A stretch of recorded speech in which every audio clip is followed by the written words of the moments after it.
അസ്സലാമു അലൈക്കും. നമ്മൾ എല്ലാവരും ഫേസ്ബുക്കിലും ഇൻസ്റ്റഗ്രാമിലും യൂട്യൂബിലൊക്കെ പല ആളുകളും വീഡിയോസും ഫോട്ടോസും ഒക്കെ ആഴ്ചയിലും എല്ലാ ദിവസവും മാസത്തിലൊക്കെ ഇടുന്ന ആളുകളാണ്.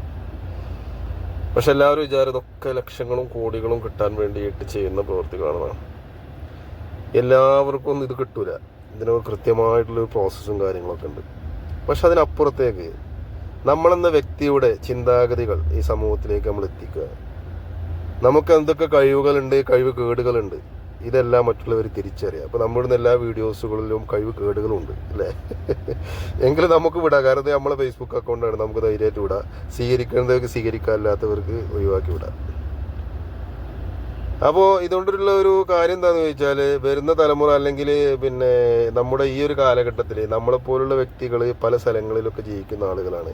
അപ്പോൾ നമ്മളിപ്പോഴും ജീവിച്ചിരിക്കുന്നുണ്ട്, നമ്മളിപ്പോഴും നമ്മുടെ സമൂഹത്തിൽ ആക്റ്റീവാണ് എന്നുള്ളത് മറ്റുള്ളവർക്ക് അറിയാനും ഇന്ന ആള് ഓർമ്മിക്കാനൊക്കെ ഉള്ള ഒരു പ്രചോദനം കൂടിയാണ് നമ്മുടെ വീഡിയോസും കാര്യങ്ങളൊക്കെ. അല്ലാതെ ആരെയും വെറുപ്പിക്കാനോ അല്ലെങ്കിൽ ഇത് ഡെയിലി ലക്ഷങ്ങൾ വരുമാനം ഉണ്ടാക്കാൻ വേണ്ടിയിട്ടൊന്നല്ല ഇതൊന്നും വിടുന്നത്.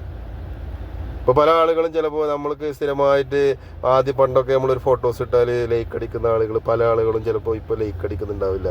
കാരണം നമ്മൾ കൃത്യമായിട്ടൊരു ഫേസ്ബുക്ക് പേജ് തുടങ്ങി അതിൽ ഇനി ലൈക്ക് കമൻറ്റ് ഷെയറൊക്കെ ഇട്ട് കഴിഞ്ഞാൽ അവനെങ്ങാനും രക്ഷപ്പെട്ട് കഴിഞ്ഞാൽ പിന്നെ അവൻ്റെ നാവ് ഞാൻ കേൾക്കണമല്ലോ എന്നില്ലാണ്.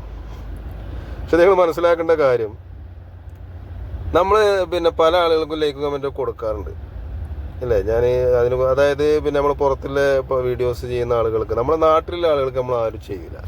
അത് ഈ എല്ലാവരുടെ അവസ്ഥ തന്നെയാണ്. സ്വന്തം നാട്ടിലുള്ള ആളുകൾ വിജയിക്കണമെന്ന് ആരും ആഗ്രഹിക്കില്ല. പക്ഷെ എന്നെ സംബന്ധിച്ചിടത്തോളം ഞാൻ അത് വിജയിക്കാൻ വേണ്ടിയിട്ടോ ഒന്നാക്കിയിട്ടോന്നല്ല. ജസ്റ്റ് നമ്മളെന്നും നമ്മുടെ കാര്യങ്ങൾ നമ്മളെന്നും ഇങ്ങനെ വെറുതെ ചർച്ച ചെയ്യുക, നമ്മുടെ പൊളിറ്റിക്സ് ഇങ്ങനെ വിടുക, നമ്മൾക്ക് കഴിയുന്ന കാര്യങ്ങളൊക്കെ അങ്ങനെ വിട്ടുകൊണ്ടിരിക്കുക. ചിലപ്പോൾ അതിൽ ഏതെങ്കിലുമൊക്കെ നിങ്ങൾക്ക് ഇഷ്ടപ്പെടുന്നുണ്ടാവും, ഇടപെടാത്തുണ്ടാവും. എങ്കിലും അത് നമ്മളൊരു എൻ്റർടൈൻമെൻ്റാണ്.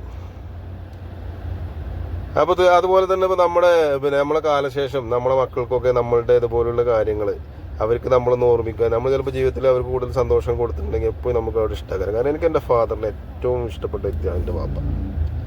അപ്പോൾ അദ്ദേഹത്തെ ഞാൻ എപ്പോഴും ഓർക്കാറുണ്ട്. ഞാൻ അദ്ദേഹത്തിന് ഫേസ്ബുക്ക് ഐഡി കൊടുക്കുമ്പോൾ 1, 2, 3 ഫോട്ടോസ് മാത്രമേ ഉള്ളൂ. കൂടുതൽ വീഡിയോസും കാര്യങ്ങളൊക്കെ ഉണ്ടായിരുന്നെങ്കിൽ എന്ന് ഞാൻ ആഗ്രഹിച്ചു പോയി. കാരണം ഞങ്ങൾ പണ്ട് ഒരുപാട് ഒരുമിച്ച് യാത്രകൾ ചെയ്തിരുന്ന ആളുകളായിരുന്നു, ബൈക്കിലൊക്കെ, ഞാനും എൻ്റെ ഫാദറൊക്കെ.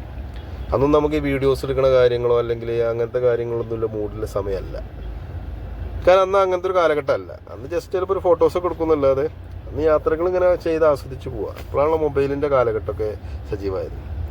അപ്പോൾ അതിൻ്റെ ഒക്കെ ഒരു സങ്കടമൊക്കെ നമുക്കില്ല. അപ്പോൾ ഇനി നമ്മളെ മക്കളെ നമ്മൾ ആത്മാർത്ഥമായിട്ട് സ്നേഹിക്കുകയാണെങ്കിൽ അവർക്കും ഇതേപോലെ നമ്മളെ വീഡിയോസും കാര്യങ്ങളൊക്കെ കാണാൻ ആഗ്രഹമുണ്ട്, അല്ലെങ്കിൽ നമ്മളെ കാണാൻ ആഗ്രഹമുണ്ട്, നമ്മളെ ഫേസ്ബുക്ക് ഐഡി ഒക്കെ തുറക്കുമ്പോൾ അല്ലേ, അതൊരു സന്തോഷമാണ്. അതുപോലെ തന്നെ നിങ്ങളെല്ലാവരും പല ആളുകളും ഇത് ചെയ്യണമെന്ന് ആഗ്രഹിച്ചിട്ടും ഇത് ചെയ്യാതിരിക്കുന്ന ആളുകളുണ്ട്. ഇതൊക്കെ ചെയ്യണം. നമുക്ക് ആകെ ഒരൊറ്റ ജീവിതമുള്ളൂ. ഒരുപാട് ജീവിതമൊന്നും മനുഷ്യന് പടച്ചമ്പുരാൻ തന്നിട്ടില്ല.